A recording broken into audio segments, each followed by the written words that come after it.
Dans cette vidéo, nous allons remonter aux origines de l'étude de l'apoptose, qui est un type de mort cellulaire programmée. Et cette apoptose a été très étudiée dans un organisme euh,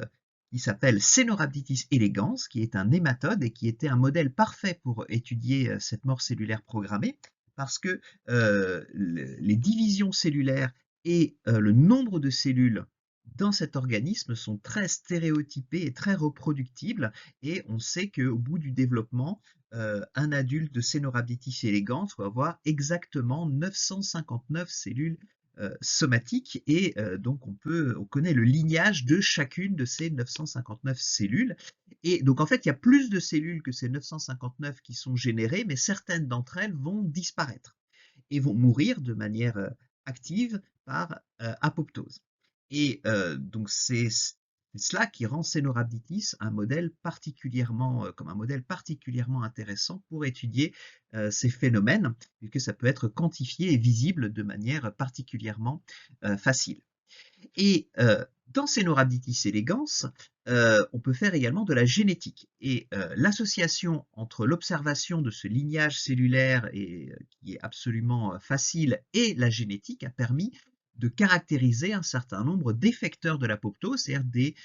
protéines qui permettent de réaliser cette apoptose. Comme ici dans cette figure qui date d'un article de 1986, et où vous avez une portion de Caenorhabditis elegans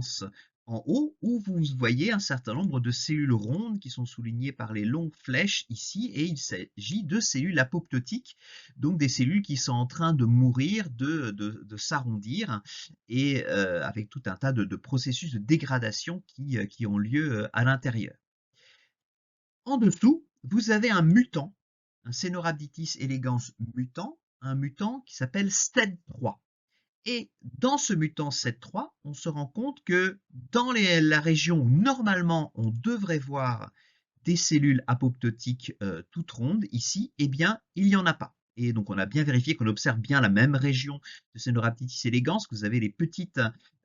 têtes de flèches ici qui vous indiquent un certain nombre de repères qui sont les mêmes, mais là, vous n'avez aucune des cellules rondes indiquées par les grandes flèches ici, dans le cas du mutant 7.3. Et donc ensuite, à partir de ce mutant, on a caractérisé le gène qui est muté perte de fonction dans le cas de ce mutant, et c'est un gène qui s'appelle SET3, et on s'est rendu compte que qu'il code une protéine qui est une protéine effectrice dans l'apoptose, c'est-à-dire une des protéines qui permet la dégradation d'un certain nombre de molécules dans la cellule au cours de l'apoptose. Et SET3 est une protéine euh, qui est présente également chez les vertébrés, son orthologue, et il s'agit de la caspase 9, qui fait partie des caspases effectrices qui permettent la réalisation de l'apoptose.